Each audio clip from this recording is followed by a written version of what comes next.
Good evening and welcome. Thank you for joining us. This is the Marion City Council meeting for Thursday, November 8th, 2018. Please rise for the posting of the colors by American Legion Post 298, Honor Guard, and the Pledge of Allegiance.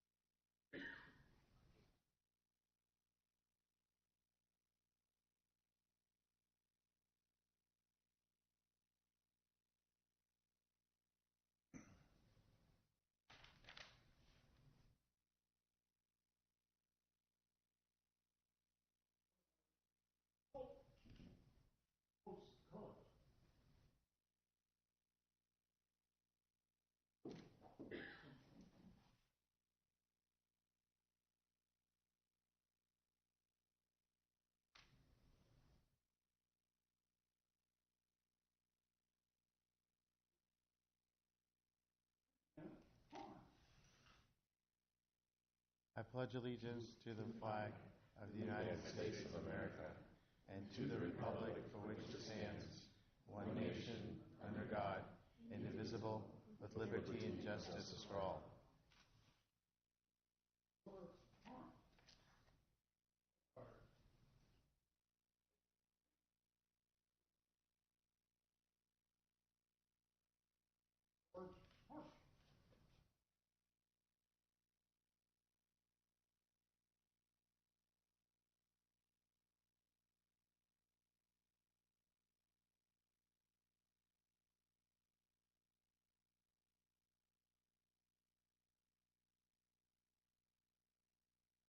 Thank you. Please be seated.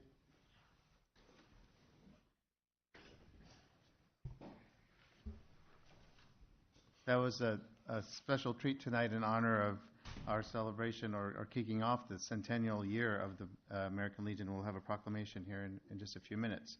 We'll do the roll call first. Mr. Draper, Ms. Atkins. Here. Mr. Jensen. Present. Mayor Abu-Osley. Here. Ms. Gedalia. Here. Mr. Brandt. Here. Mr. Sternad. Present. Thank you. At this time, we have a moment of silence.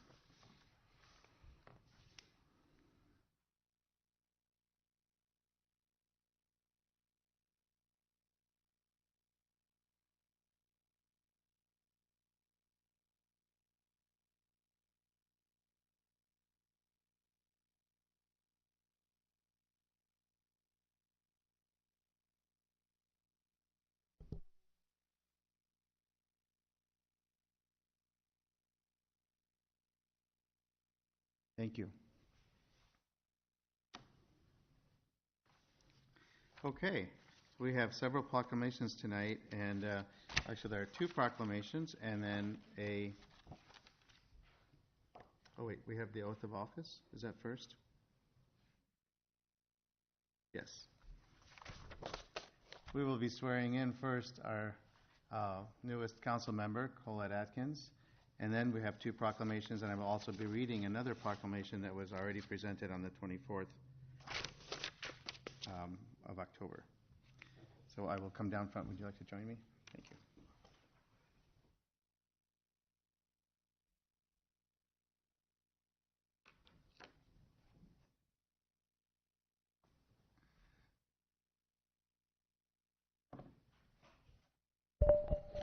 Colette was actually already officially sworn in, as was required by the time guidelines required by law. And so this is a ceremonial swearing in. So raise your right hand. Repeat after me. I, Colette Atkins, I, Colette Atkins, do solemnly swear do solemnly swear that I will support the Constitution of the United States that I will support the Constitution of the United States and the Constitution of the State of Iowa and the Constitution of the State of Iowa and the ordinances of the City of Marion, Iowa, and the ordinances of the City of Marion, Iowa, and that I will faithfully and impartially, and that I will faithfully and impartially, to the best of my ability, to the best of my ability, discharge all the duties of the office of Council Member for Ward 1 discharge all the duties for Council Member for Ward 1 in the city of Marion, Iowa, in the city of Marion, Iowa, as now or hereafter required by law. as now or hereafter is required by law. Congratulations. Thank you. You're welcome.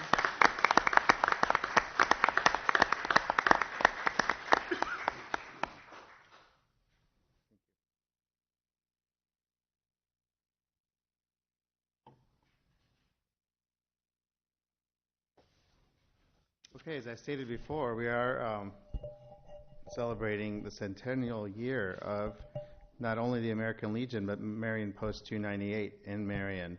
And we don't have to, we all know what a big role the Legion has played in the community for a very long period. So we're really happy to help in this celebration. Will someone be accepting the proclamation? Sure.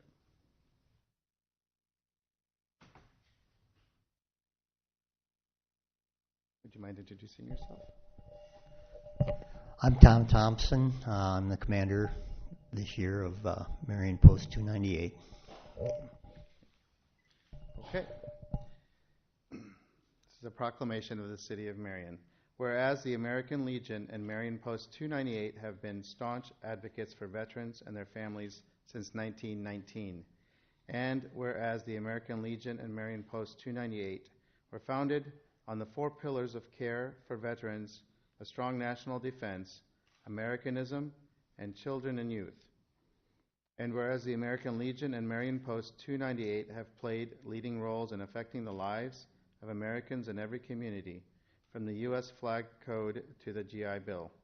And whereas Marion Post 298 has fulfilled the Legion's mission since 1919 through programs such as Boys State, Girls State, oratorical, baseball, scouts, community service, aiding veterans. And whereas the American Legion is now celebrating its centennial through Veterans Day 2019. Now, therefore, I, Nicholas Abu-Asili, Mayor of the City of Marion, Iowa, do hereby proclaim 2019 as American Legion Centennial Year. Congratulations.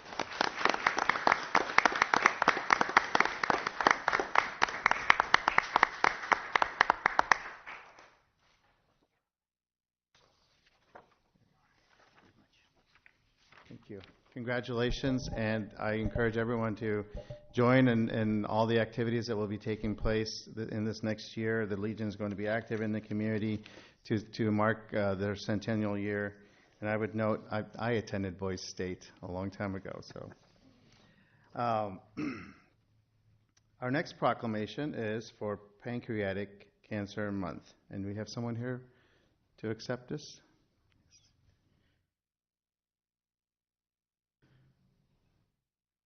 And you're Mary Ellen, correct? Yes. Welcome. Thank you.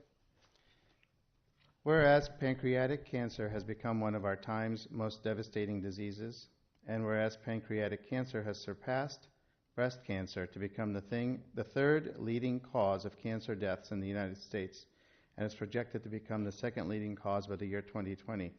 And whereas in 2018, an estimated 55,400 people will be diagnosed with pancreatic cancer in the United States, with nearly 44,330 succumbing to the disease.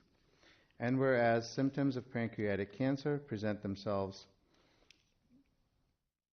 it is generally in later stages, and only 10% of pancreatic cancer patients are diagnosed when the disease is confined to their pancreas, and 91% of pancreatic cancer patients die within the first 5 years of diagnosis.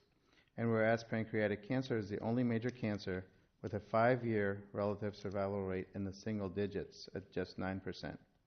And whereas pancreatic cancer is the 7th most common cause of cancer-related death in men and women across the world, and whereas it is projected that approximately 580 Iowans will be diagnosed and 430 deaths will occur in Iowa in 2018, with an estimated 418,000 new pancreatic cancer cases diagnosed worldwide in 2020.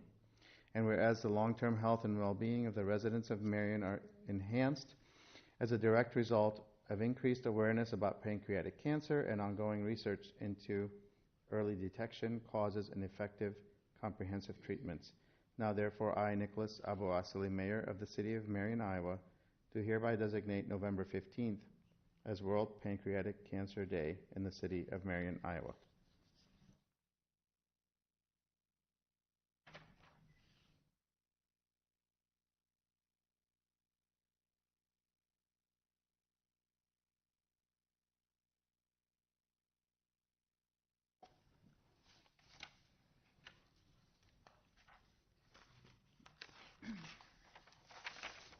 And I would like to just read this proclamation that was given on the 24th, as I said, at the Marion Chamber of Commerce annual meeting.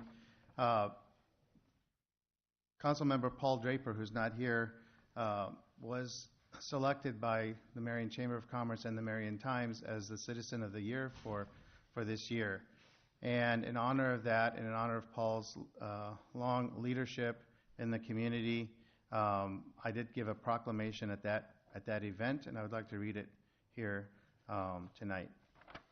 Whereas Paul Draper was born and raised in Elgin, Illinois, moved to his new hometown of Marion, Iowa in 1974, and subsequently purchased the insurance agency now known as Sheets Forrest Draper Insurance, a Marion institution since 1902, which has grown to employ 22 people in uptown Marion.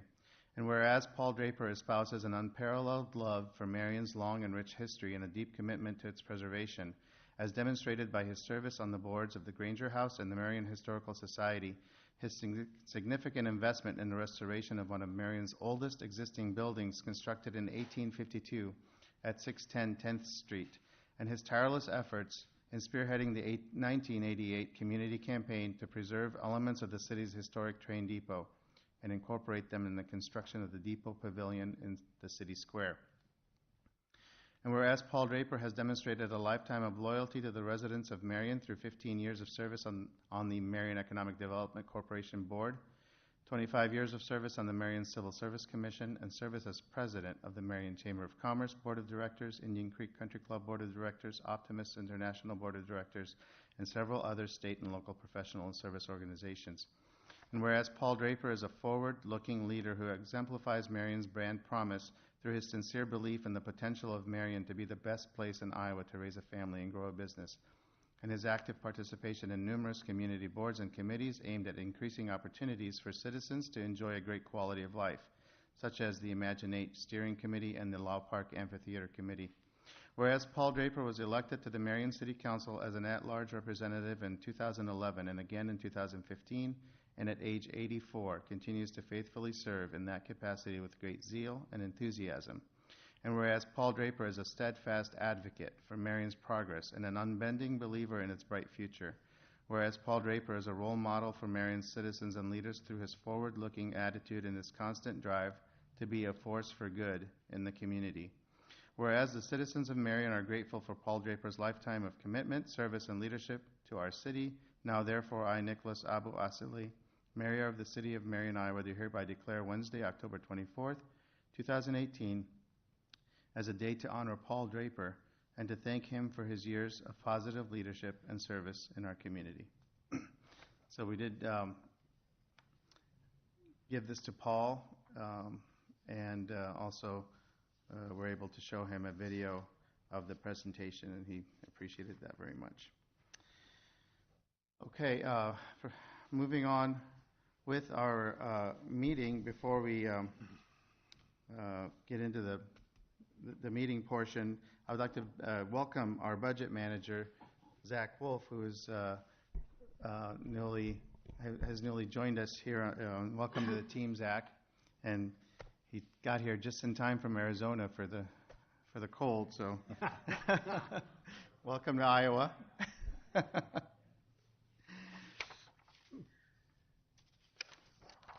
All right. I think that brings us to the consent agenda, public forum.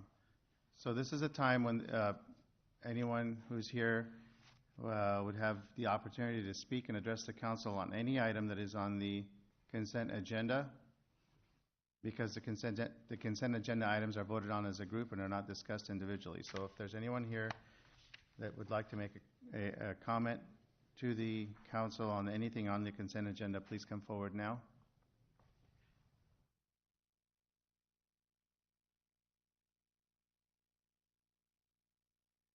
Okay, thank you.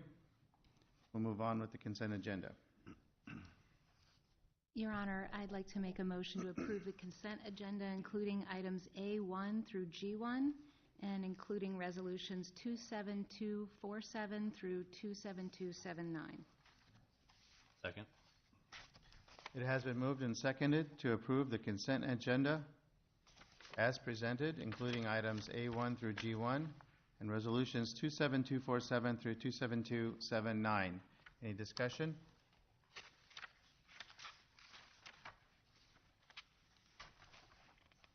Okay. All those in favor of approving the consent agenda as presented, please say aye. Aye. Aye. All those opposed, please say no. The motion is approved. I will turn over the gavel for this next section to the Mayor Pro Tem. Make a motion to approve the consent agenda with Mayor Abwasli's abstention from voting and discussion as followed. Items A1 through F1, resolutions 27280 to 27290. Second. Okay, we have a motion by Mr. Brandt and a second by Mr. Jensen. Any discussion?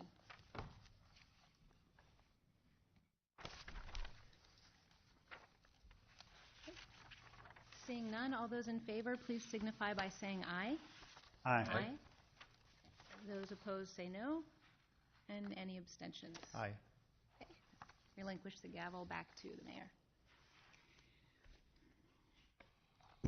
Your Honor, I make motion to approve ordinance number 18-29, amending Chapter 17 of the Code of Ordinances relating to council. This will be for initial consideration. Second. It has been moved and seconded to approve ordinance number 18-29, amending Chapter 17 of the Code of Ordinances relating to council. Discussion?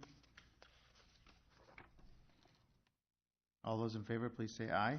Aye. All those opposed, please say no. The motion is approved.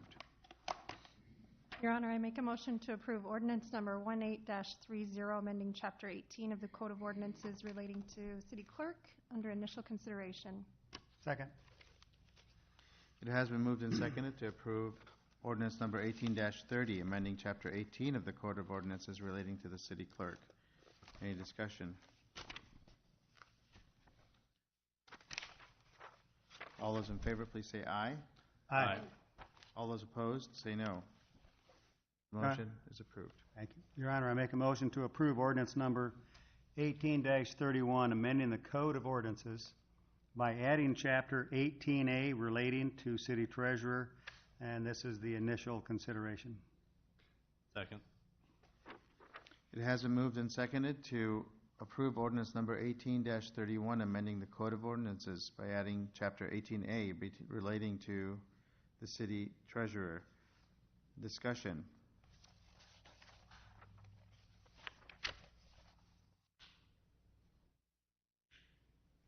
All those in favor, please say aye.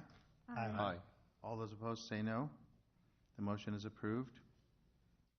Your Honor, I move to approve ordinance number 18-32, amending Chapter 7 of the Code of Ordinances relating to fiscal management. This is the initial consideration. Second. It has been moved and seconded to approve ordinance number 18-32, amending Chapter 5 of the Code of Ordinances relating to, Nope. I'm sorry, Chapter 7 of the Code of Ordinances relating to the fiscal management. Discussion. All those in favor, please say aye. Aye. All those opposed, please say no. Okay, the motion is approved. Your Honor, make a motion to approve ordinance number 18-33, amending Chapter 5 of the Code of Ordinances relating to operating procedures, initial consideration. Second. It has been moved and seconded to approve ordinance number 18-33, amending Chapter 5 of the Code of Ordinances relating to operating procedures. Any discussion?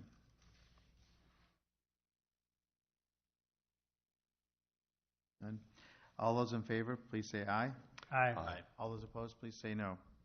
The motion is approved. Your Honor, I would like to make a motion to approve ordinance number 18-34, amending Chapter 23 of the Code of Ordinances relating to Park Board. This will be initial consideration. Second. Okay, it has been moved and seconded to approve ordinance number 18-34, amending Chapter 23 of the Code of Ordinances relating to Park Board. Discussion. Okay, all those in favor, please say aye. Aye. All those opposed, say no. The motion is approved. Your Honor, I make a motion to approve ordinance number 18-35, amending Chapter 120 of the Code of Ordinances relating to liquor licenses and wine and beer permits under initial consideration. Second. It has been moved and seconded to approve ordinance number 18-35, amending Chapter 120 of the Code of Ordinances relating to liquor licenses and wine and beer permits. Discussion. Yes. Yes, sir. Didn't realize it on Tuesday when this was at the work session, but it was brought to my attention that the proximities have been removed from the ordinance. Yes. Proximities? Yes. When I kind of made the updates and changes, I took a look at a lot of other cities' alcohol ordinances and how they do their permits and different things like that. And ones that have not updated lately had codes that looked a lot like our former code. The codes that are more updated have kind of streamlined everything a lot. And so I just took the most basic, simple location regulation and put it all into where it's zoned appropriately.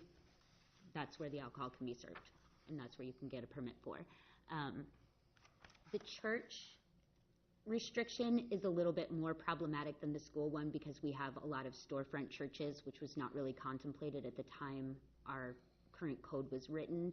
The school issue, that comes into play. I'm not sure if most people are aware of this, but the measurement for the 200 is from the edge of the property line and to the edge of the other property line. So if, and I think Lon mentioned that the C2 has some exceptions, but if we were to keep that restriction and put in retail in the new parking, that would actually be within 200 feet of the school right over here. Let's say that one more time. Say that last sentence one more time. I didn't quite catch it. It would be, if we get retail into the new parking garage that we're building, that would actually be within 200 feet of this school because it's property line to property line. Gotcha. And Now, so, so if we were to put proximity back in for schools, there would be, council could still make an exception if someone wanted to put something in that strip mall area if it is within 200 feet. they could only get an exception for a 5-day permit. There couldn't be a process for a variance? We could potentially make that happen. That kind of starts making the enforcement of this a little bit more cloudy, and it starts making it not as uniform. Like, how do you decide when you approve that and when you don't? Like, what is the line that you draw there? It's kind of a gray area if it's discretionary. So I think the best option is either not at all within the 200 feet except for maybe in the C2 district, or we take out the 200 feet altogether. And would that be, sorry. I think Councilwoman Gadela. Did you say that it was the proximity to the proposed parking garage or the 7th Avenue mixed-use building, or both? That I'm not entirely sure, but I know that in our discussions the parking came up. So. Okay. Councilmember Brandt. So that would that include restaurants that sold alcohol or bars where they were above 50% alcohol? We could actually write into our code however we wanted to. We could make it restaurants acceptable but not bars. But then we have to go back to that, who wants to be the person who determines whether it's 50% or more. Well, isn't that already figured out with insurance, if it's 50% sales or not for their insurance? Okay. Dram shop is calculated at Dram 50% shop, okay. plus. Yep. Any other discussion, thoughts on that? Is there a big hurry to enact this? It's been sitting out here for quite some time, so we have the special permits right now. This is just to kind of get rid of that so that bar owners can have their events without having to come here and get permission every single time. That's the only real push on this. Other than that, I don't think any of the departments have a huge rush. So I can certainly draft another version which would put the school proximity back in. I personally would like to see that. I guess we need to maybe think about it a little bit more, rather than just act on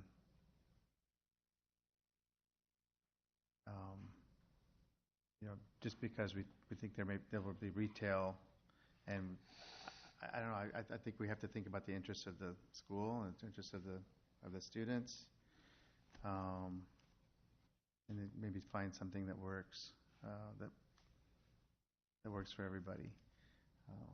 That's my personal view. Is it may be worth just looking at it some more. Mr. Jensen. So a question on the 200-foot distance, is that up to City Council to decide? So can that distance be a different number?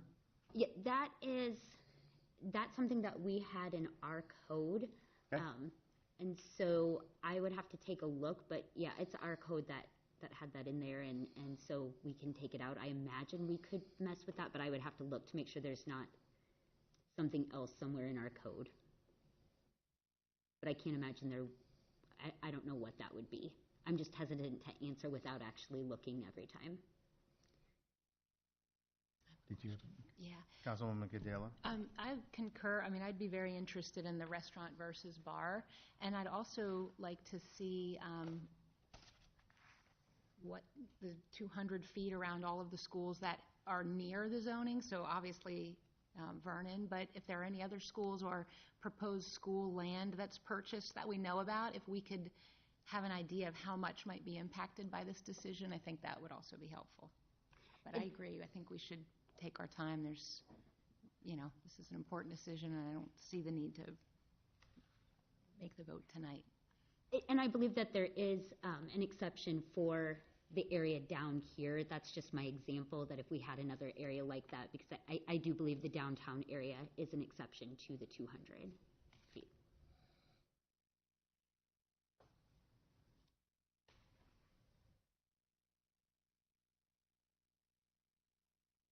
Jensen? Yeah, based upon your last comment, Kara, when you talk about the uptown or the downtown, I think everybody's definition is starting to change.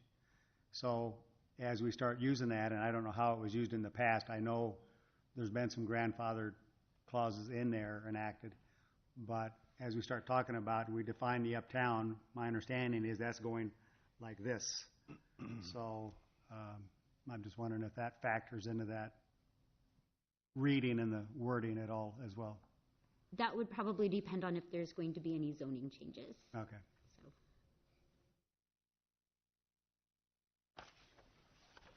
Other discussion? Yes, sir.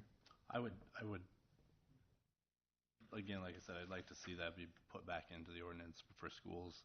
I would hate to see, who knows what would happen, but a bar put in across the street from Linn-Mar High School. I mean, that would not be good in my mind. A restaurant, sure, where there's food but they serve alcohol, I don't think that's as big of a deal as a straight bar. So that being said, I would like to make a motion to table this until that can be amended. Second. Okay, it's been moved and seconded to table ordinance number 18-35. Any discussion on tabling, whether or not you want to table it or whether or not you want to continue with discussion and voting? Discussion on whether or not to table? Okay. Okay, there's no discussion. All those in favor of tabling this action on ordinance number 18-35, please say aye. Aye. All those opposed, please say no. Okay, the motion is approved. Ordinance 1835 is tabled. Okay. Moving on. Okay, we'll move on. So, Your Honor, I make a motion to approve ordinance number 18-36, amending Chapter 46 of the Code of Ordinances relating to minors, and this is the initial consideration. Second? It's been moved and seconded to approve ordinance number 18-36, amending Chapter 46 of the Code of Ordinances relating to minors. And this has to do with the curfews. Any discussion? Your Honor, Yes, ma'am. this actually is being changed to mirror the changes to the restrictions on minors in establishments that serve alcohol that are in the proposed changes to 120. So I don't know that it would make sense to pass this until we get 120 amended. Okay. So your recommendation is to table this one too? I would, because otherwise there's going to be two different provisions in our code that would conflict. Sure. I wondered about that. Okay. I'll make a motion to table ordinance 1836 amendment. Second. It's been moved and seconded to table action on ordinance number 18-36. Discussion on tabling. Okay, all those in favor of the motion to table ordinance number 18-36, please say aye. Aye. All those opposed say no. Motion is approved. Your Honor, I move to approve resolution number 27291, approving contract with Total Maintenance, Inc. regarding the installation of HVAC control system at the library in the amount of $42,846. Second. It's been moved and seconded to approve resolution number 27291, approving the contract with Total Maintenance, Inc.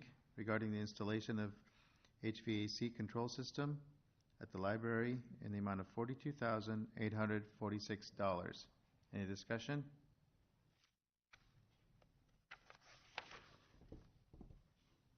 I see Holly smiling.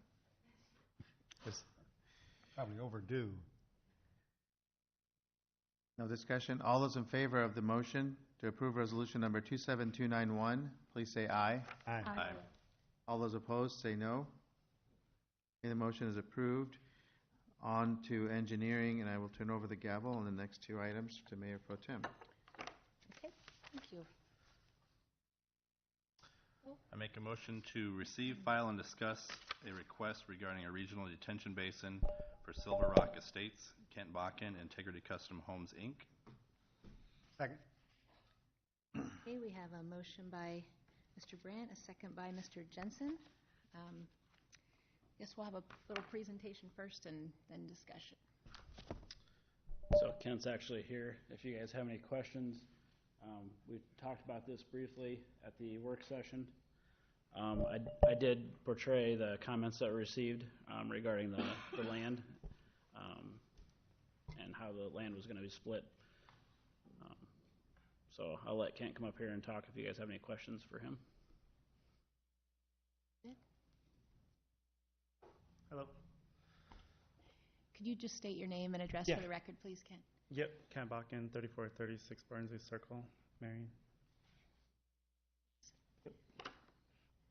Do you want to say anything about it, or are you just available for questions? No, we're working on a regional detention basin. We have a lot, as most of you know, this Dawn Street or Dawn Drive, it's a county subdivision now, but it floods every time we get a big rain. I've driven in there with literally feet of water going over the roads, and the whole subdivision floods. There's a lot of water that comes down this main area here, and then there's 140 acres that flow through this waterway here, and so there's just a lot of water, and it makes more sense to do more of a regional type basin than to put 15 or 20 little small basins everywhere. And so where it has a better control of handling all the water before it hits the county subdivision, instead of having 20 small basins that are letting out a certain percentage of water, this would gather everything and let one amount of water to go out. So it'll help, the county subdivision and everything south to that also. So there's just a lot of farm ground that's going through there. So Thank you.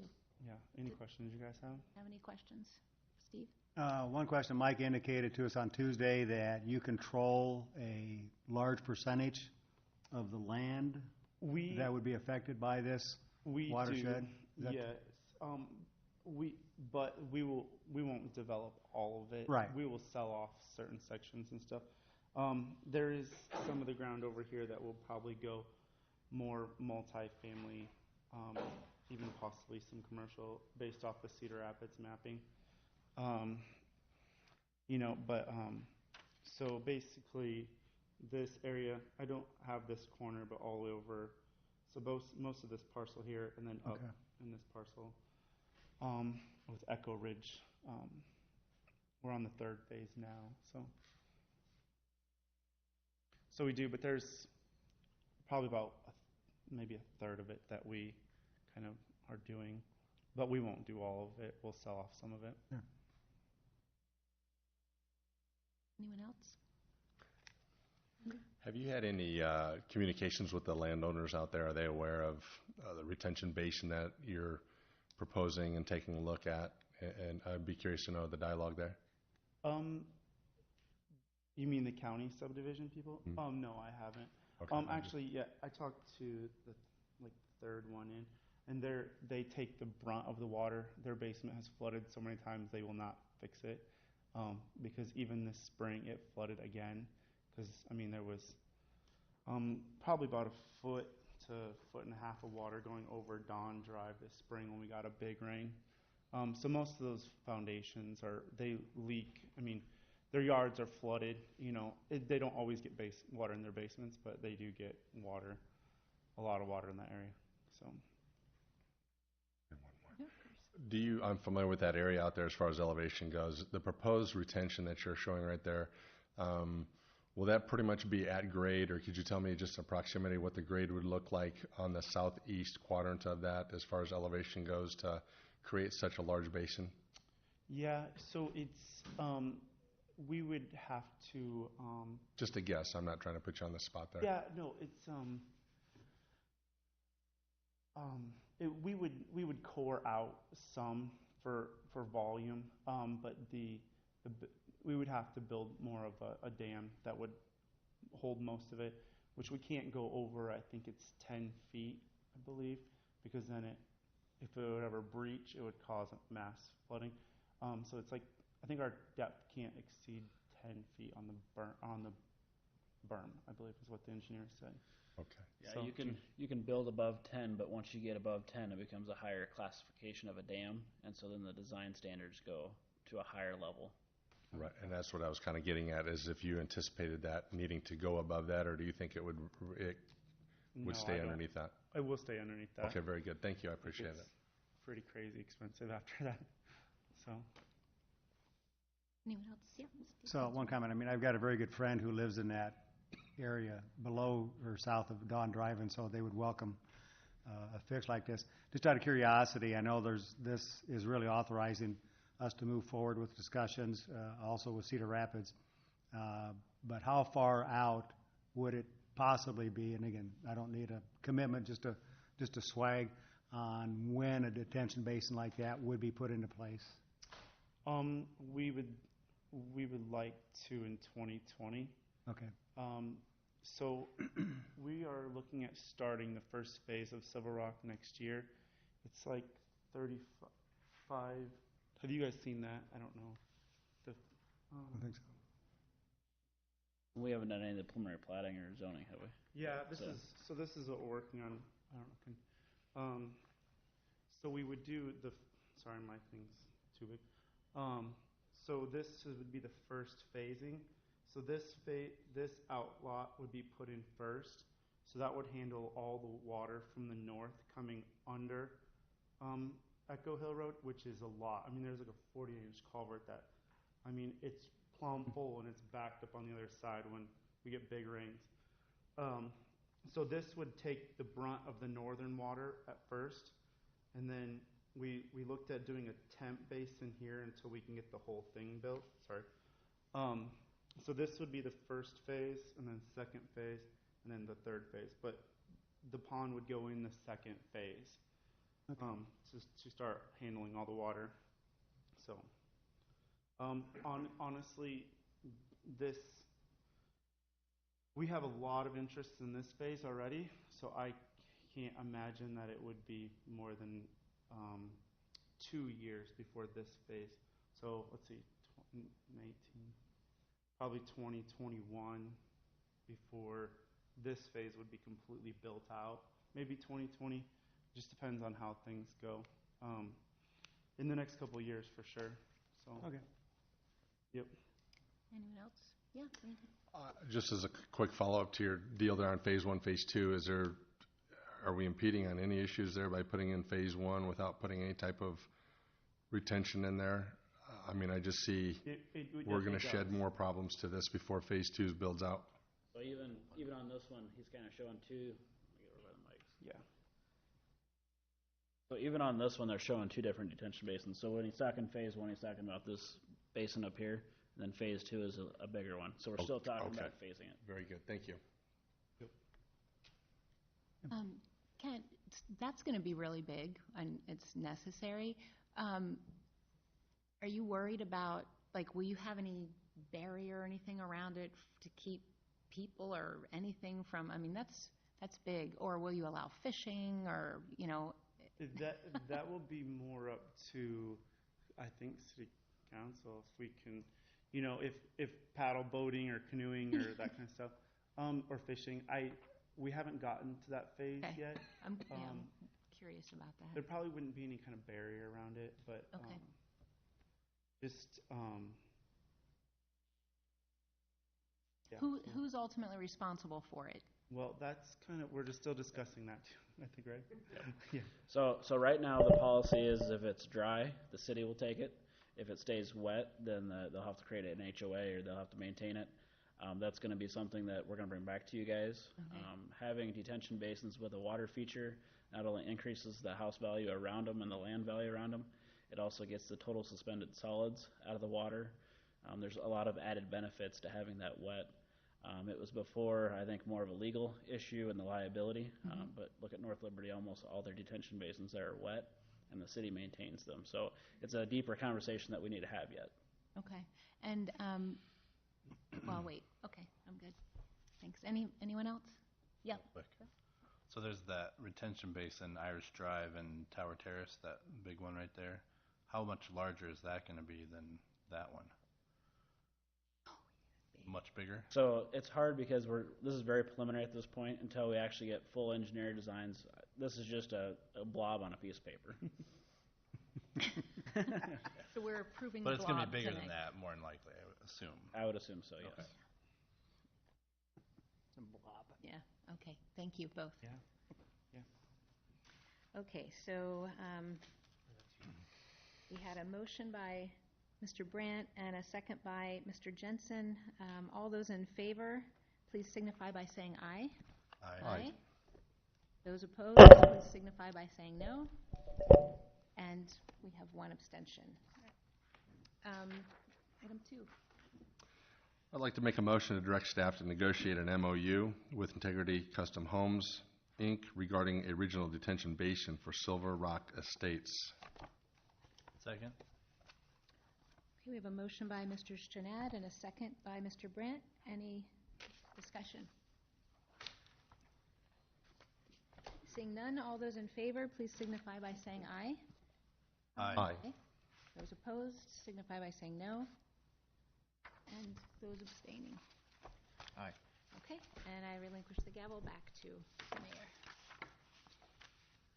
Your Honor, I make a motion to remove from table resolution number 27169, accepting bids and awarding contract with Rahi Construction Company regarding the 520 12th Street property disposal project in the amount of $16,800, tabled 9/20/18. Second. It's been moved and seconded to remove from the table resolution number 27169, accepting bids and awarding contract to Rachi Construction Company regarding 520 12th Street property disposal project in the amount of $16,800. Discussion on removing this item from the table. Any discussion? And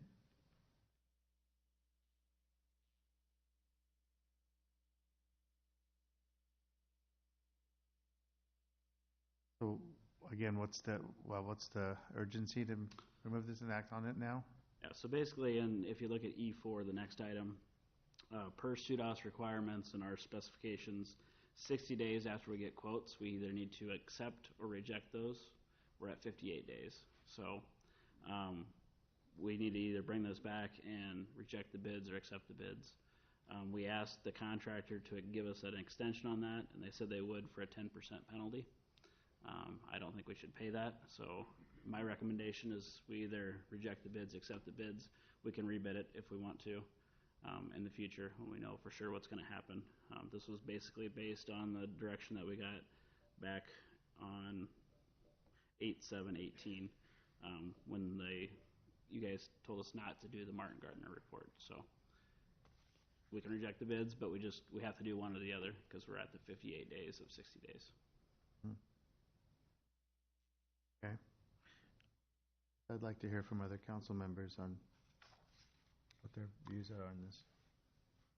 Can we just get a summary, I guess, what in 58 days, what have we learned or not learned? Where are we at? As far as 520, I did include in your council packet the history from the brick houses of Marion. Other than that, nothing has changed as far as 520.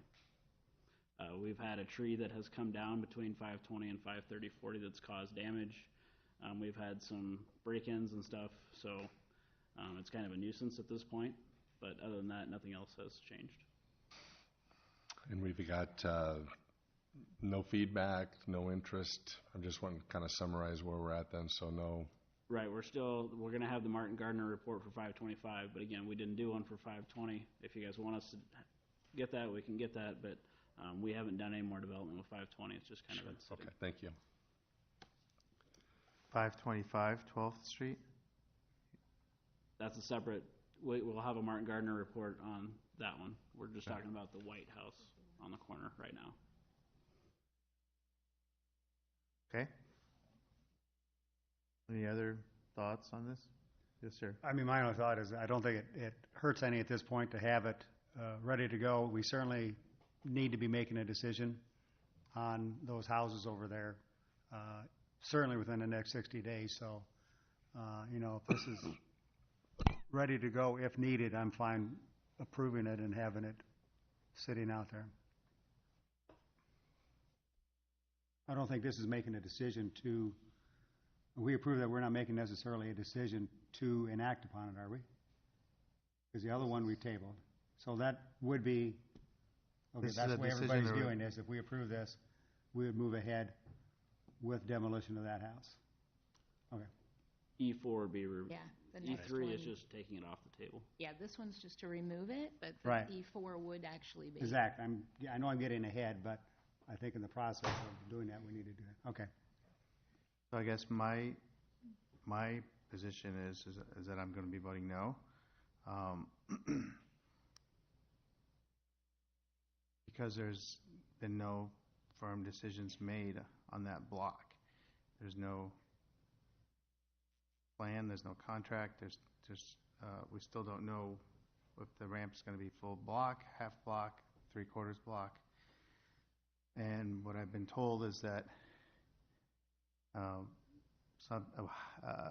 historic structure is less worth preserving when it stands alone rather than being part of a group. And so if there's any hope for the house on 11th Street to be preserved, then having this house around increases those chances, preserved in its current location, increases its chances. I mean, there have been no decisions made as to what is needed on that block. But once it's gone, it can't be replaced.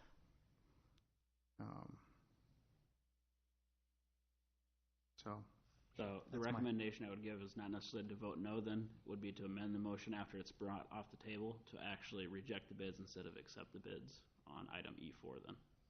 Sure. But that's just my opinion. I don't know how everybody else feels here. So, any more discussion on removing it from the table? Isn't this the building that fire has recently gone in and done some stuff? Have y'all done anything in there? Yes, we have used it for training. Yeah, okay. But you haven't done any damage on walls or cut into the roof? No. Cutting the squares in the roof, I know. Because we didn't know for sure what was going to be done with it, we try to preserve the property then until it is decided to be demolished. Then we might damage it in Sure. some way. But Okay. otherwise, we try to keep it intact. Big gloves so far. Okay, thank you. Thanks, Chief. Just to be clear, this is the corner property. This is the White House Yes. right out here On the corner, not the duplex, No, this is the corner lot. corner lot. Okay. Any further discussion on removing from the table? So your recommendation is to remove it from the table, but then, Then if you don't want to demo it, that's fine. We just need to change that resolution to, instead of awarding contract, to rejecting all bids. 'Cause we have to have that action because of the contract that's out there. okay. Any further discussion on removing it from the table? I just have a question. Yes, ma'am. For Lon. Keeping this, is it impacting bids and prospective interest in the area or anything, or does this not hold up what we're asking you to bring? This one individually, I don't think impacts it. Once the council reaches a decision on half block or full block, that will really drive the costs for the rest of the project. And as part of that, you'll have to make the decision really about what is the fate of the final 3 structures on that half of the block. This one was the only one of the 3 out there that had a bid, and so Mike's obligated for the council to either take action on it, either to say go ahead or to reject it in that 60-day window. So that's why it is where it is. We did actually get bids for the duplex, but that we don't have to make, the 60 days isn't up until the 20th. So that'll be at the next council That's meeting. all we did, yeah. The 20th of which month? The next council meeting.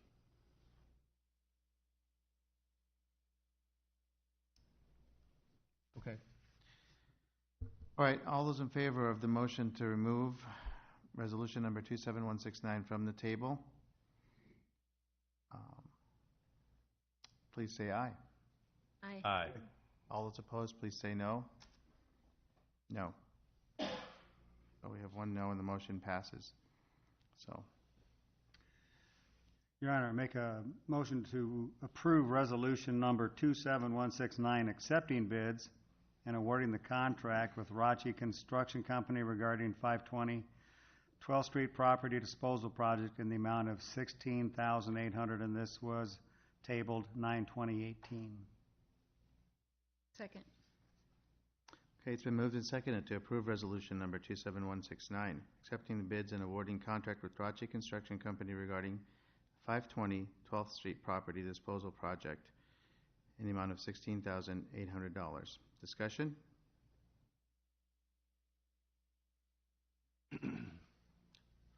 Yes, sir.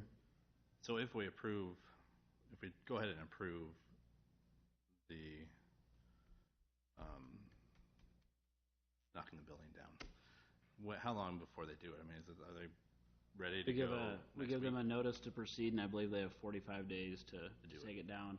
Because this was bid a while ago, more than likely we would work with them, because it's going to be hard, for example, to do the sanitary street patch. We make them remove the sanitary at the main and the water service, and so some of that we'll have to work out with them. But again, we can do whichever you guys want. If you want to reject all the bids, that's fine. We just needed to amend the motion and do that, and then we'll rebid it, or we can accept the bids. You know, I don't know what's going to happen if they're going to go higher or lower, but Yes, sir. I want to reiterate again, because my professional background, what are we seeing there for vandalism? And I mean, I know there's a maintenance thing. Can you just give us a level of importance on that? And what are we seeing? We don't get to see that through your eyes, so. sure. Basically, if it was an abandoned building and it was not the city of Marion, and somebody calls in and said there's an abandoned building, technically you're supposed to board up the windows, paint it so it's the same color. She'd be painting the plywood white. That doesn't necessarily keep people out of it. I mean, plywood screwed down. I believe we have more of an issue with 530, 540, and we've had recently people have broke into it, but the police chief can speak more to that type of stuff. Anytime you have a building there, it can be a nuisance, so. And I appreciate that. That's what I was kind of looking at, because I think that's kind of where we're probably sitting at with a council level of understanding the timeline here, so. Yes, sir. I mean, my comment about the three houses we keep talking about is I'd like to see at least us bring the decision about what we're going to do with the parkade and these three houses to an end, one direction or the other. I mean, I keep seeing, it's kind of like we keep, pushing the rock down the hill and we're not accomplishing anything except we keep talking about it and not making a decision. So I do encourage the city council to make a decision so that we know what the future is for that entire block so that other projects can move forward. Yes, ma'am. Yeah, I concur with Mr. Jensen. Nobody's come before us to save this property. The Historical Preservation Society has not done that, and unlike the one across from the library that possibly has some value, but nobody's interested, I think we need to move on this. I'm actually going to be in favor of this, and based on everything we're talking about in the Uptown and mixed use and the parkade, and I know that we still have some questions out there, but if we're going to do the parkade, I believe it's got to be a full block. So if people want to take an interest in the building and move one of the buildings, that's great, but I don't see it in this one. So just to be clear, I will be voting to go ahead and keep moving this one along. But just to be clear, we haven't put out a call for anyone to show interest, and the Historic Preservation Commission has recommended to preserve the one on 11th Street. But again, what I'm being told is that it doesn't make sense to have just one historic structure standing alone. So that's the big picture discussion that this council needs to have and to decide is it worth preserving both of them and having them on next to the parking ramp preserved together as historic structures, 1848 and 1852 houses.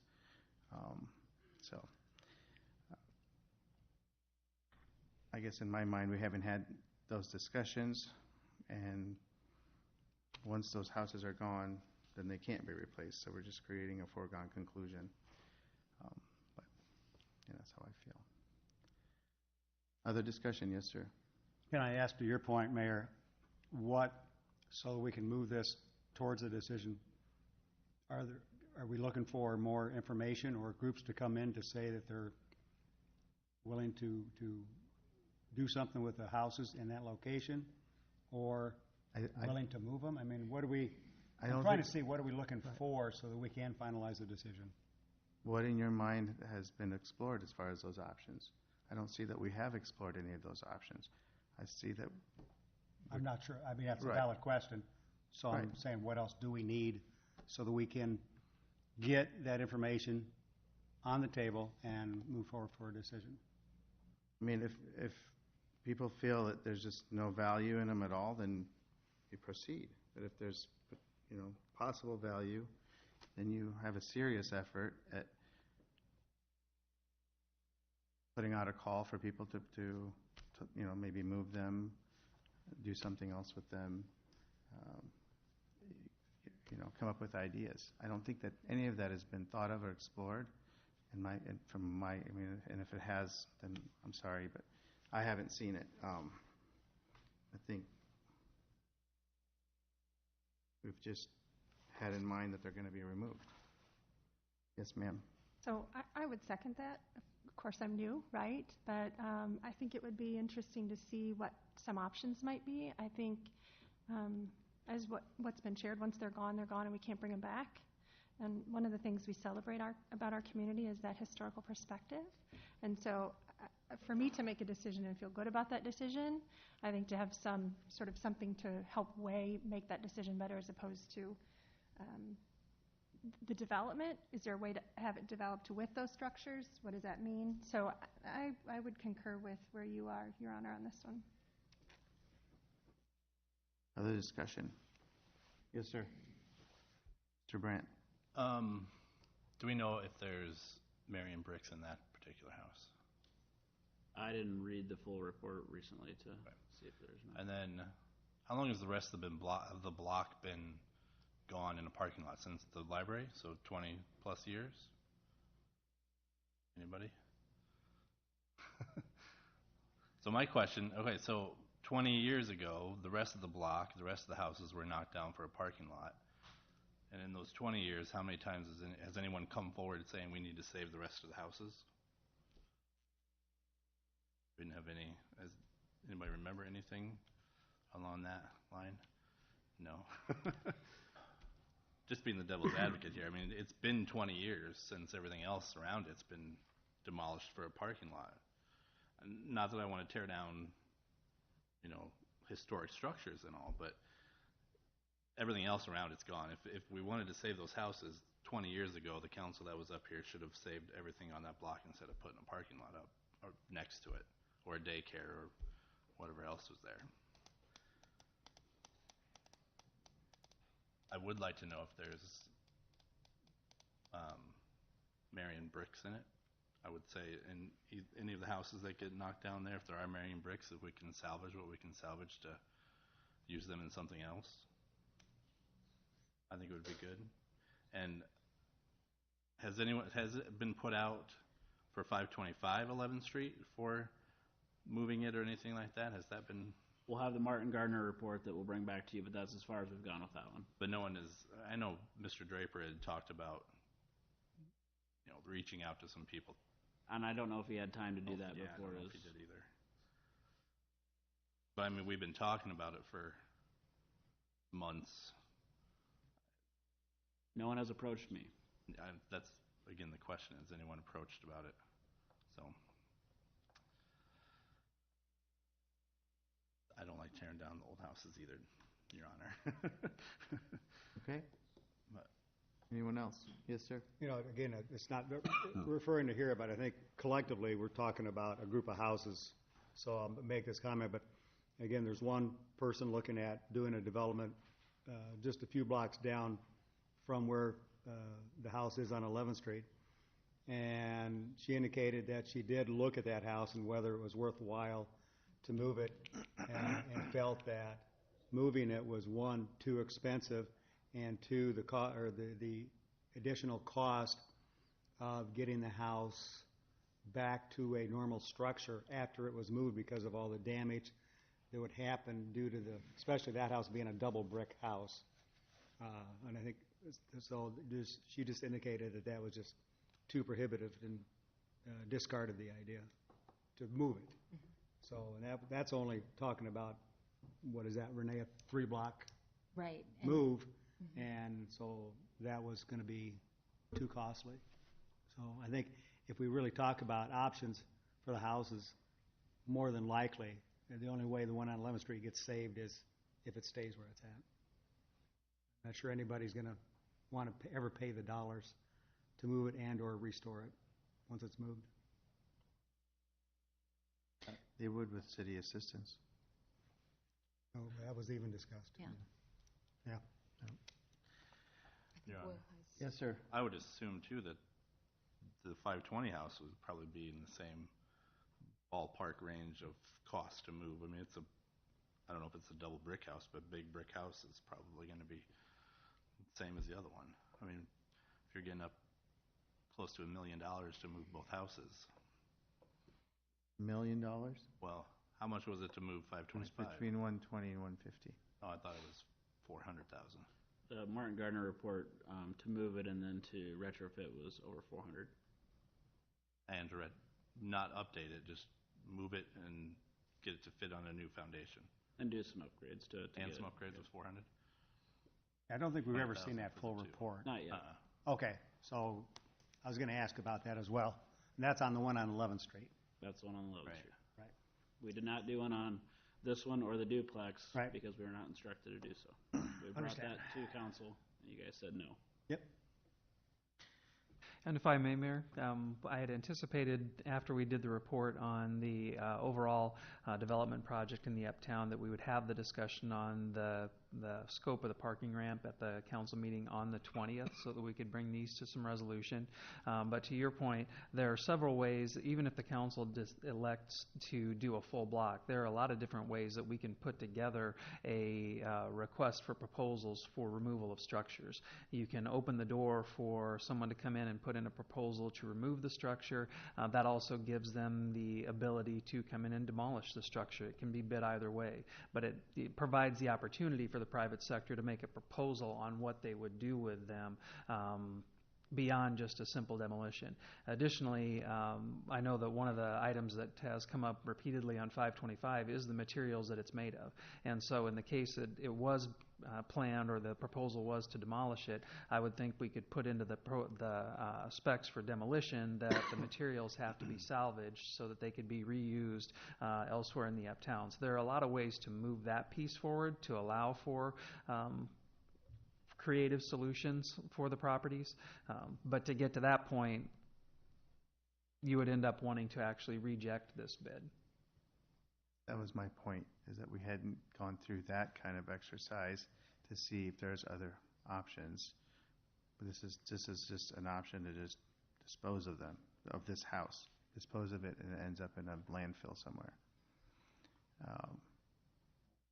Where with that plan that you've laid out, there's at least some hope that whether it's somebody salvaging materials from it and reusing them somewhere else, somebody moving it, even if it's a long shot, it gives people the opportunity to come forward and present those plans.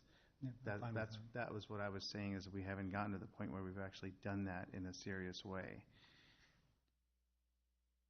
I want to be able to say we tried everything we could, and we did everything that, we tried every option, at least to my own conscience, to the history of the city, to the future of the city. That's what I'd like to be able to say personally. So, any other discussion?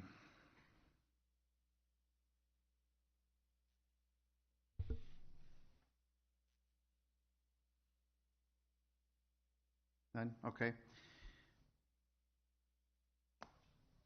So clarification then, if we wanted to move in that direction, Mayor, then we should be amending the motion To reject all bids to reject all bids in number 4.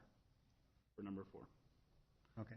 So resolution 27169 would be rejecting bids. So you'd modify it to say that instead. Or we just vote it down, or you vote We no. actually need to reject the bids. Okay. So I'd make a motion to amend resolution number 27169 to reject all bids related to contracts related to 520 12th Street property disposal project. Second. It's been moved and seconded to reject all bids, to amend the motion so that the bids are rejected in resolution number 27169. Correct? Yes. Okay. Now we have discussion on the motion to amend, change the wording. Discussion?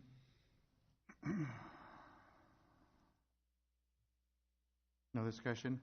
All those in favor of the motion to amend the motion so that the bids are rejected, please signify by saying aye. Aye. Aye. All those opposed, please say no. No. We have one no, and the motion is amended. Now we'll vote on the amended motion. So all those in favor of the amended motion 27169, which now reads that the bids for the disposal of 520 12th Street property should be rejected, please say aye. Aye. Aye. Aye. All those opposed say no. No? That was just confusing. Sorry. Well, we voted to amend the motion, and now we're voting on the amended motion. Okay. So, Also the first, okay. yeah, Got it. okay? Thank you. Okay, so the motion as amended is approved. Right. Yes. Okay. So number 5 You would just strike that from the agenda then, is Mayor? struck from the agenda.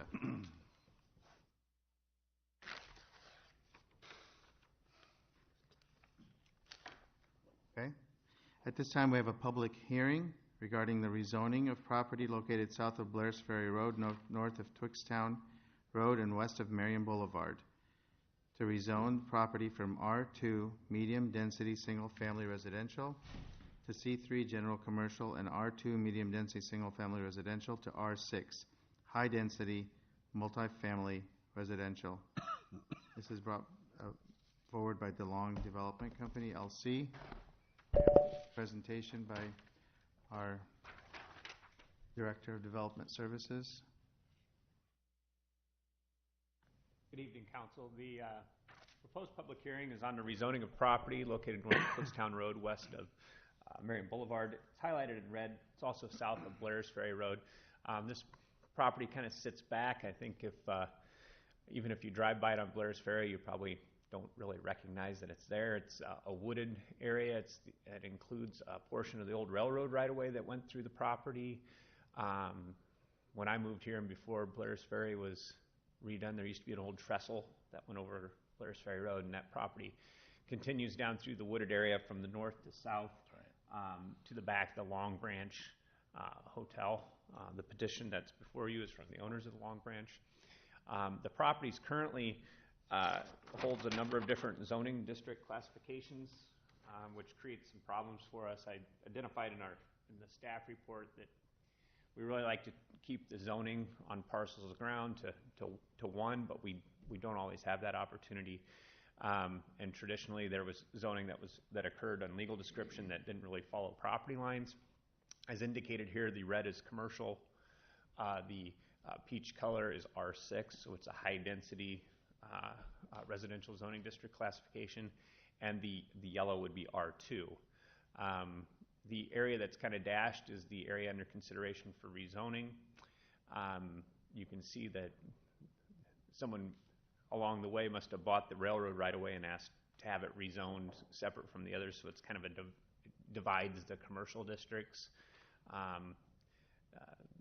The petitioner doesn't own that property, so we didn't proceed with rezoning at this time of that or really venture down that road, but it would be ideal to kind of clean some of that property up into the future. One of the concepts is that as we proceed with the adoption of a new zoning map consistent with the zoning district classifications, we would go back into these areas and kind of clean up those boundaries with the new district classifications. This petition has come forward, and so we're responding to that. The proposal, as you can see, and I'll just use the same illustration and kind of highlight the area that's identified in the red where the hotel is would extend up to the back of the R2. This is a wooded area. It'd be very difficult to develop, but it would extend to the north property line. And then if you noticed on the aerial, there's a small shed that sits on the back side of the Long Branch, and they're trying to include that into the commercial zoning. And then the area that's hatched is proposed to be zoned R6, which is a high-density residential, which is consistent with the comprehensive plan. It does, because of the way the property lies, it does divide an R2 district. I would say that it'd be very difficult to develop that in the R6 fashion without acquiring the additional ground in the area and making it one parcel to move it forward. For that reason, we did add the condition that at such time any development that would come forward in the R6 would come before the Planning Commission and City Council for authorization or approval if it happened before any other rezoning occurred in the area. The Planning Commission reviewed this and they recommended approval. What we have done, because just understanding that there may be some issues with the R2 and the R6, we put two ordinances on the agenda for the two different zoning districts. So the C3 is one of the ordinances, so rezoning the property to the C3, and then the R6 zoning is another ordinance. So if there's conversation amongst the council about one of those two zoning districts, there is the opportunity to do one without the other. So, and the mayor, you had asked if there was any public comment at the planning commission meeting. There were no public comments at the planning commission regarding the request, and we've not received any correspondence to the office regarding the proposal at this point. There's been signs posted and notices been given. I don't know if there's anybody in the audience that wishes to speak against or for or against it this evening. There may be, but so it's been pretty quiet from a public hearing perspective for a rezoning of this nature. Okay. Thank you. At this time, the public hearing is open. If there is anyone here to speak in favor of the measure, you're welcome to come forward at this time. Anyone here to speak in opposition? Please come forward. Okay, seeing that there are none, the public hearing is now closed, and we have noted that we didn't receive any comment from any neighbors or anyone, any members of the public regarding this proposed rezoning. So, Mr. Brandt. Yes, Your Honor, I make a motion to approve ordinance number 18-37, approving the rezoning of property south of Blairs Ferry Road, north of Twixtown Road, and west of Marion Boulevard from R2 medium-density single-family residential to C3 general commercial. DeLong Development Corporation or Company LC. Initial reading. It has. Oh, I'm sorry. Second. Yep. It has been moved and seconded to approve ordinance number 18-37, approving the rezoning of property south of Blairs Ferry Road, north of Twixtown Road, and west of Marion Boulevard from R2 medium-density single-family residential to C3 general commercial. Discussion?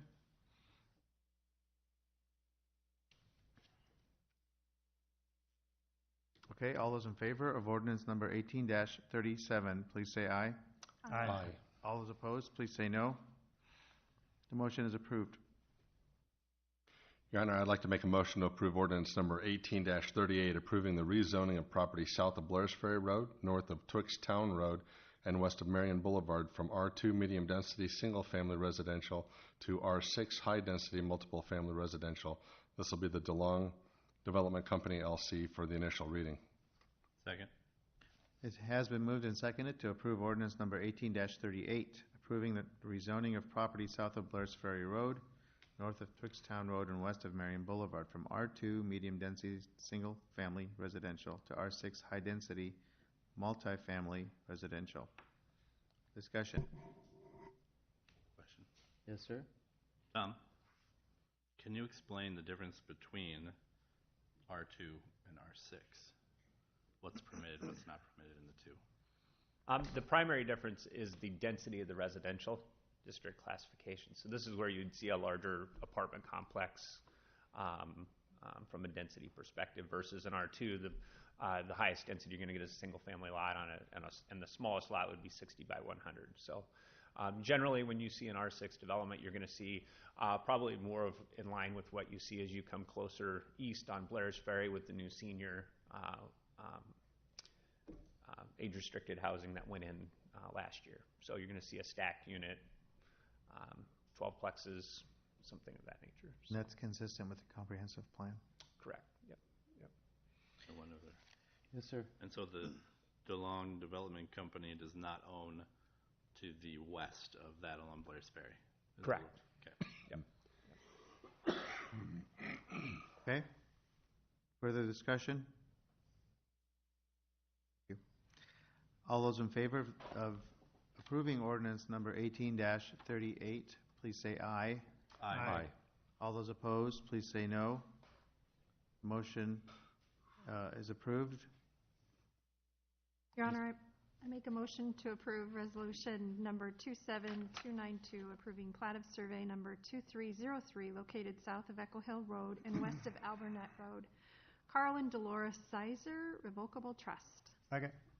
It has been moved and seconded to approve resolution number 27292, approving plat of survey number 2303, located south of Echo Hill Road and west of Albernet Road.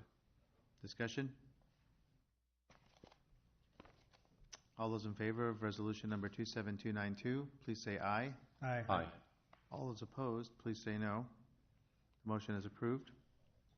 Your Honor, I make a motion to approve resolution number 27293, approving acquisition plat for a portion of Tower Terrace Road right-of-way between Winslow Road to Lennon Lane, and this is by the City of Marion. Second.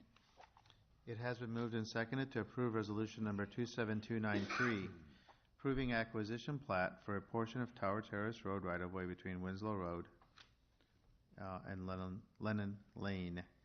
Discussion.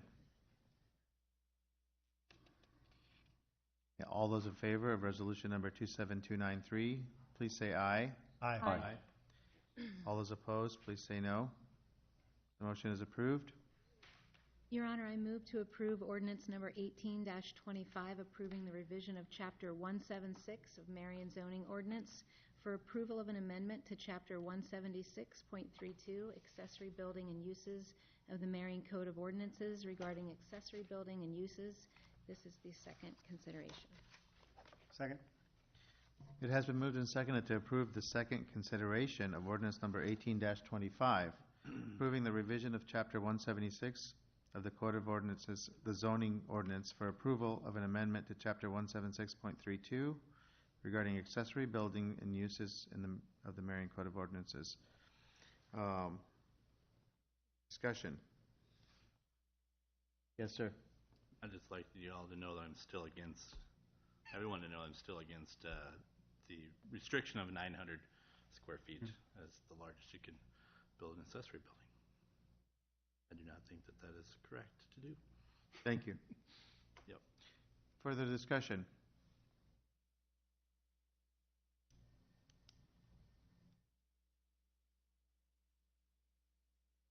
Okay, all those in favor of the second consideration of ordinance number 18-25, please say aye. Aye. All those opposed, say no. No. There's one no. The motion is approved. Mr. Brandt? Yes, Your Honor, I make a motion to approve ordinance number 18-28, amending the Marion Code of Ordinances and establishing section 176.52, use standards, final consideration. Second.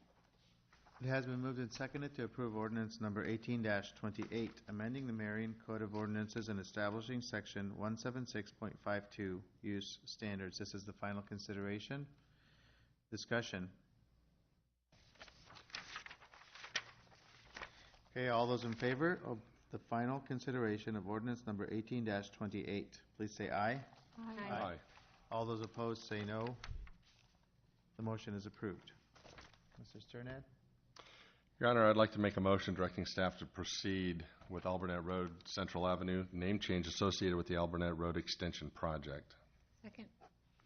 It has been moved and seconded to direct staff to proceed with Alburnett Road and Central Avenue name changes associated with the Alburnett Road Extension Project. This was discussed extensively on Tuesday. Any further discussion?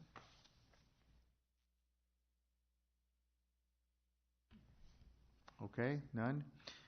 All those in favor of the motion, please say aye. Aye. All those opposed, please say no. The motion is approved. Your Honor, I make a motion to receive, file, and discuss the capital improvement program financial impacts. Second. It has been moved and seconded to receive, file, and discuss the capital improvement program financial impacts. Discussion. Yeah, Mayor, the council received a copy of the estimated financial impacts for both financing option A and financing option B. This is something I know that you had been looking for, and so we engaged our bonding agent for some help on estimating what future property tax impacts could be, and then also taking a look at the cost of some of the revenue bonds. In an effort to help explain the sticker shock that you're probably going to experience when you look down this, I wanted to cover a couple of things for the underlying assumptions behind it.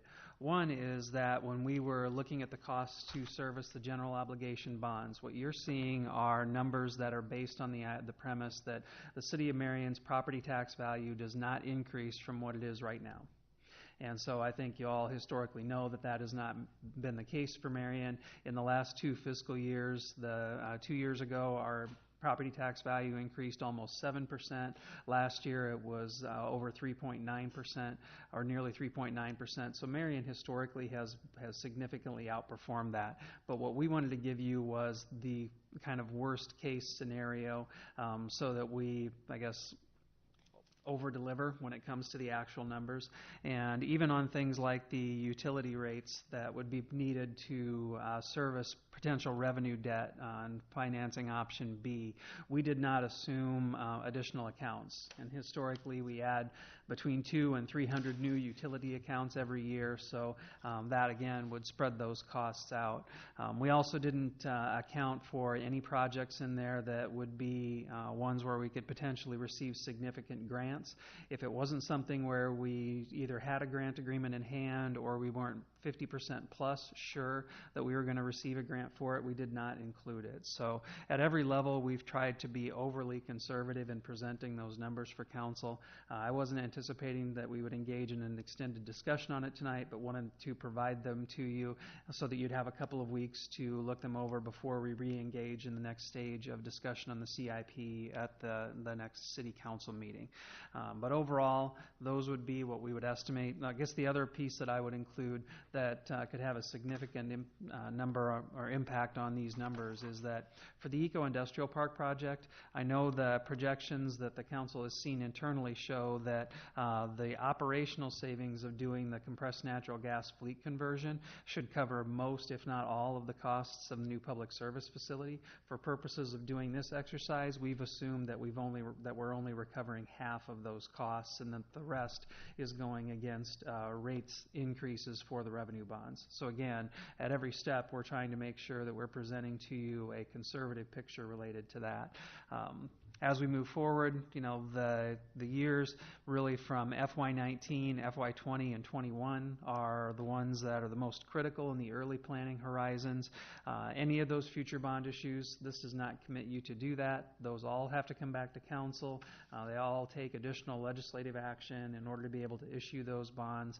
The CIP will continue to be reviewed on an annual basis, so the councils will go through future prioritization exercises, and if this council or future councils decide that they're not comfortable with the numbers that are proposed in here, they have the option of making changes to that. So everything that you're seeing right now is just predicated on all of those projects in the next 5 years going forward with no additional utility accounts coming online, no additional property tax valuation increases, and under the assumption that we don't get any additional grants or that we don't realize the full operational savings we're expecting on the eco-industrial park. So when I say that we're trying to show you what worst case scenario looks like, that's what worst case scenario would look like. Okay. Any questions, discussion? Yes, ma'am. Just for clarification purposes, I had mentioned Tuesday I would be interested maybe in doing a CIP levy comboed with maybe some bonds, but the way that you explained the GO bonds with the essential corporate purpose, would that, if we did a CIP levy, it seems like the things that we would put in that, sewer and et cetera, would then not be able to go under the GO bonds. So I'm curious, are there still things that we could put in some bonds if we did the levy as well, or does one kind of cross out the other? No, they don't. They're not mutually exclusive. When I think about things like the CIP levy, my tendency would be to use that for items that you'd want to do on, I think the common terminology is pay-go, items that you can pay for on an ongoing basis, whether that means that you tie it to a specific program or you use it to fill in funding gaps on other ones. One of the things we have to be cautious about with bonds is making sure that whatever projects that we do with them have a service life beyond the length of the bonds. And sometimes, for example, you might do a road overlay project on a very high traffic street that maybe you only expect to get 8 years out of. So you wouldn't want to put that on a 10 or a 12 or a 15-year bond. That's the area where something like a CIP levy could become very useful, because then you're just using essentially operating cash to pay for those types of projects. So it gives you the opportunity to fill in those gaps, but also look at those projects that have a shorter service life than your typical bond repayment schedule Thank you. would call for. Mr. Jensen? Yeah, but to further follow up on Renee's question, really the impact, whether you go GO bonds or CIP levy, the impact to the citizens is probably not a lot different.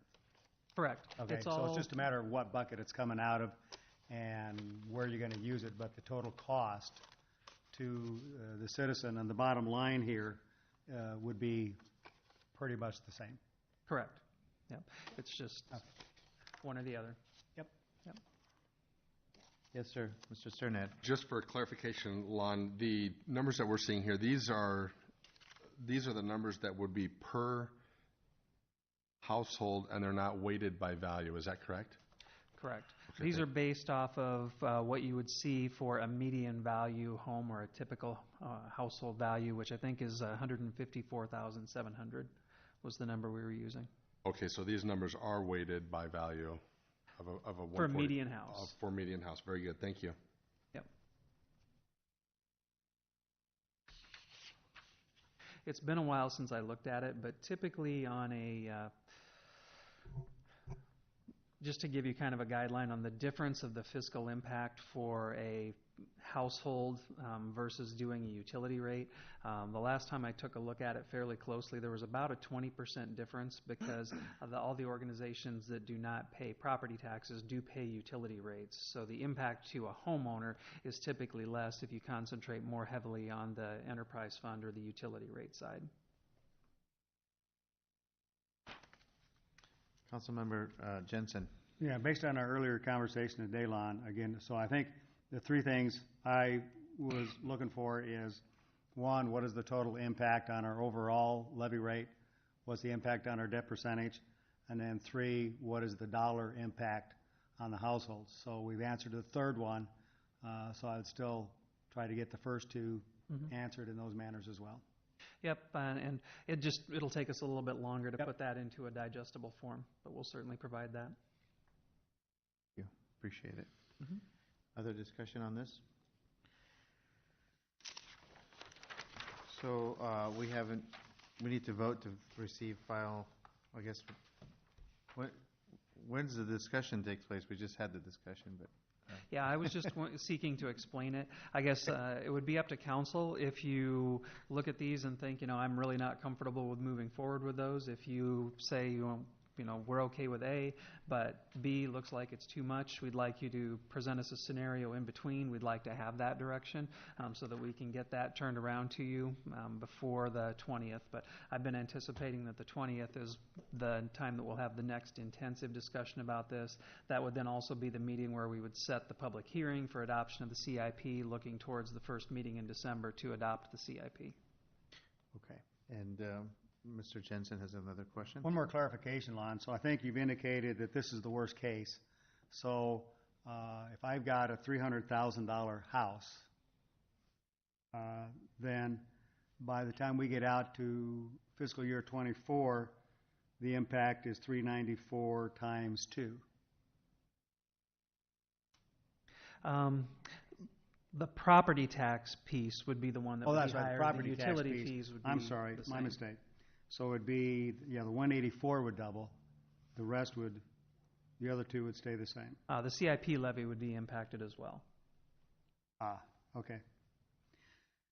And it might be simpler if we just give it to you. This is based off of a median value house. We can provide you the number for like a $100,000 house, which would make it easier to do the multiples. And then my other question is, you're presenting this as kind of the worst case. So I'm pretty accustomed to when you have this major of a decision to kind of look at least one other case. Sometimes you look at more what you think might be more realistic. You got best case, worst case, and realistic case. So I'd be interested you factoring in some of the information of, we know we're going to have some growth. So I think to assume it's flat is may impact our decision, maybe to an extent that may decide it differently than what this shows. So I'd be interested in you throwing in some more assumptions that you feel is not high growth, but realistic growth, and maybe come up with another dollar difference and see what that impact may be. Okay. The other thing I wanted to just remind the council of is, and Councilman Jensen was the one who brought this up, when we're looking at CIP of the scale of what we're talking about, the thing to remember is that to really significantly move the needle, you have to talk about the major projects. The small ones are the ones that I would consider to be kind of nibbling around the edges at 100,000 here, 100,000 there. Yes, if you do 10 of them, you're adding up into $1 million, but the big driver for this is the big projects. Okay. Further discussion?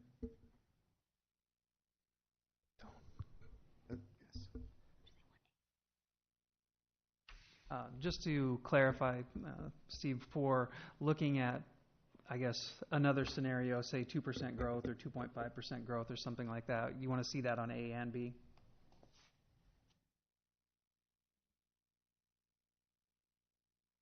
Wouldn't that make sense?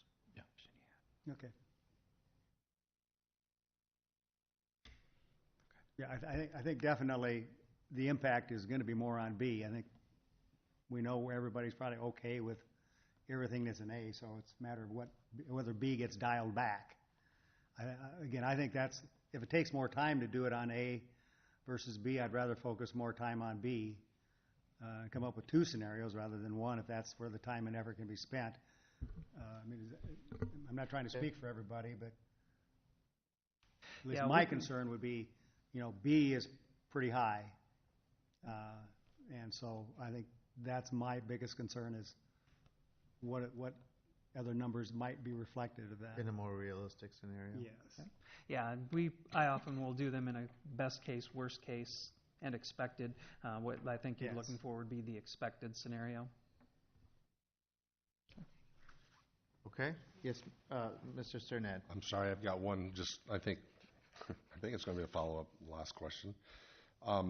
Lon, on the new construction that we have that's out there, would these taxes be imposed immediately on those new taxes, or are those deferred out under the new construction rules that we see from a tax on the property side? Can you clarify that for me, please? Yeah, normally when we do a debt issuance, that's tied to the time of year that we do the debt issuance. For example, if we do a debt issuance that we close, say, in September, we would typically pay an interest payment in that fiscal year, and then the full impact on the debt service levy would be the following fiscal year. So we typically try to time it so that we do that, and we're not, I guess, either doubling up on an increase in debt payments or 1 year, or giving it more of a chance to stagger through.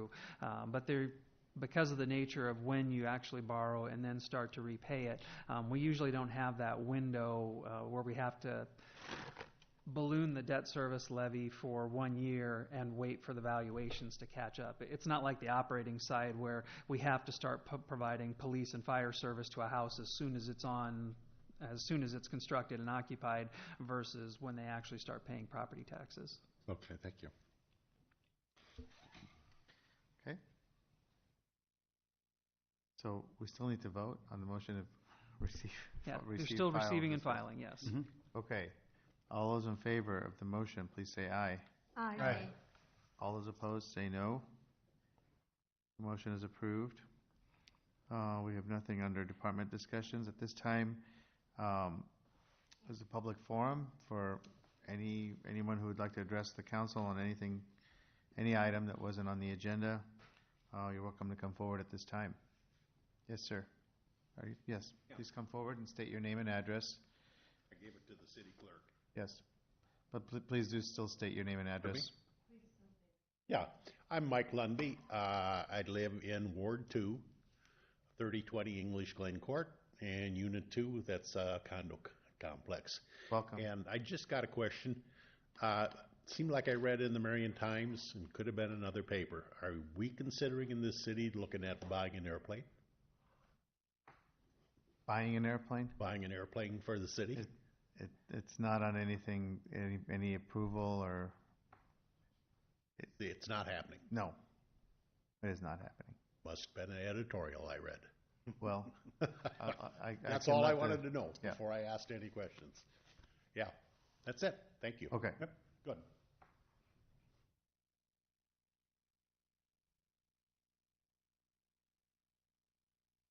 Anyone else to discuss, to address the council?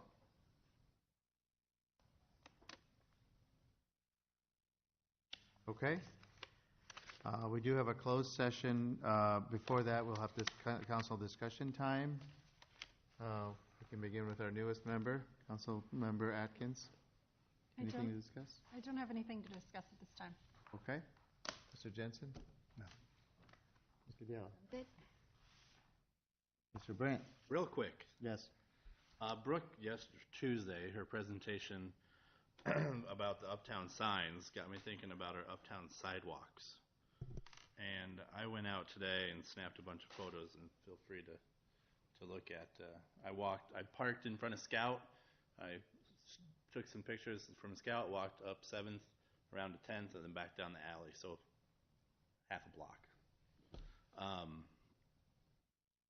I'm curious why, I know we're going to have redevelopment of 7th Avenue here in the future, but I'm curious why we're not taking care of some of the issues we have with our uptown sidewalks. We go around every year and we mark sidewalks in residential areas for people to fix, but we're not fixing what we have for trip hazards uptown. There's bricks missing in areas. There's 2, 3, 4 inch cracks in areas for people to trip on. I'd like to see us spend a little bit of money in the uptown to remedy some of these issues. Well, I know we're going to redevelop in a few years, but that's still a few years away. We approved $40,000 for a furnace control for the library that's going to be replaced in a couple of years, potentially. I think we should, maybe $5,000. We might throw some concrete up in some spots to get rid of the trip hazards, or if we need to put some new brick in some area, or take out brick and put in concrete, and then eventually we can put brick back in when we redevelop it. So I was hoping to get some council support to direct staff to look at options of what we can do to fix some of the issues uptown. we can't do that today because it's not on the agenda, so you're welcome to make your comment. We just can't have discussion or make any decisions. I'm not looking for discussion. Or give any direction until it's on an agenda and published. So I'm sure you know that. So, and I see our city attorney agreeing. So, but I maybe just wanted to bring it up and sure, and maybe it can be put on an agenda in the future that we could actually have a discussion about it. So, can we make a request for it to be put on a future agenda right now by council? Yes, you can actually request that right now, Will. I would request that we put it on a future agenda for council to ask staff to give us some options of what we can do uptown for our sidewalks. and we can actually indicate a consensus on that, or He can make that request. okay. I mean, that's. Because we don't- staff has said that they don't want to take direction from only one council member before they spend time on something. They wanted to get a sense that the council kind of has a consensus that that's an important issue. Our So- custom for placing items on the agenda has been that the mayor can request having one on the agenda, or any combination of two council members. So if there's I'll someone concur else that with Will. supports Will, then Thank you. I'll support. That's all I got. Thank you, Mr. Sternad. Just for the recording purposes, we would like to send our well wishes to Councilman Draper. We know that he listens to these religiously, so we wish him well and wish him for a speedy return back to his residence. So with that, I have nothing else, Your Honor. Thank you. Okay. I did have one item if you're taking the last spot. Just to let everybody know, I believe Brooke Prouty from Uptown Main Street went down to Des Moines today to accept an award of $75,000 for preservation activities that could be used on the Owen Block building. Main Street Challenge Grant. Mm-hmm. That's great. Thank you for informing us of that. Congratulations to the Uptown District and our whole city. I too want to congratulate Paul Draper on his being selected the Citizen of the Year. I think it was very well deserving, and wish him well in a full recovery. We've been getting regular updates from him. Just a few things that have happened since the last meeting. We had a ribbon cutting on Sunday at Terrace Glen Village, the senior community or the senior living community up on Albernet Road. If you haven't been there, do go through and tour it. It is absolutely gorgeous. It is it's a first-class facility. It's really wonderful to have that as an additional option for older adults to be able to stay in the community and to have the amenities that are offered there, and to remain in Marion, once they want to move out of their single-family homes. We had economic development tour. We were one of the stops by a group from the Iowa Economic Development Authority, and city manager and I had a chance to meet with them and talk to them. They were very impressed with what's going on here in Marion. I read at 3 different schools on America Reads Day, which is always one of my favorite days of the year. It was a great morning. I had a coffee event at Mr. Bean's a couple of weeks ago on Saturday. Was invited to be the invited guest at the Friends of India Fall Festival. So got to speak on behalf of the city of Marion to that group, and it was a really great event. And then yesterday, I represented Marion on a panel at Cedar Rapids Bank and Trust, which is something they do annually, and this is the 3rd time I've done that, where they invite the mayor of Hiawatha, the mayor of Cedar Rapids, and the mayor of Marion to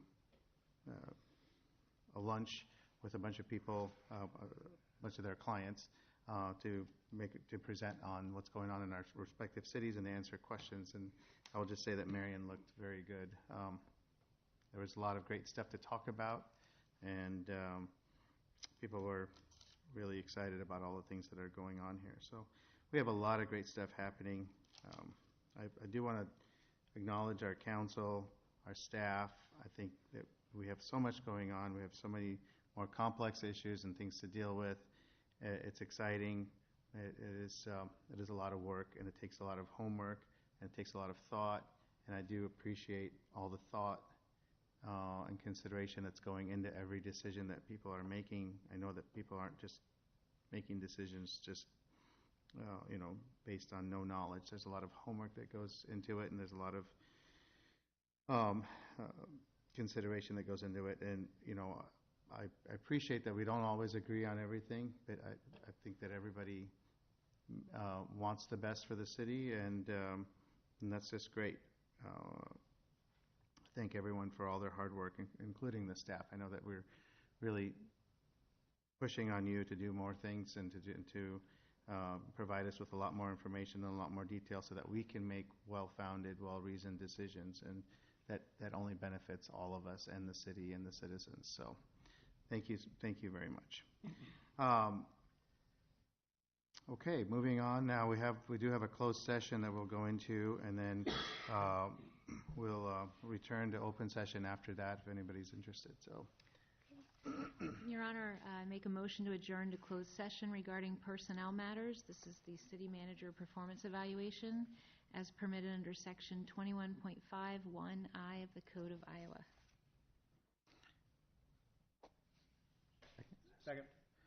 Okay, so it's been moved and seconded to adjourn to closed session regarding personnel matters. This is concerning city manager, so do we have your permission, sir? I'm good with it. Okay, and then legal opinion, please. I've reviewed the proposed subject matter for the closed session and find the same to be appropriate under Iowa Code Chapter 21.51I. Thank you. And roll call, please.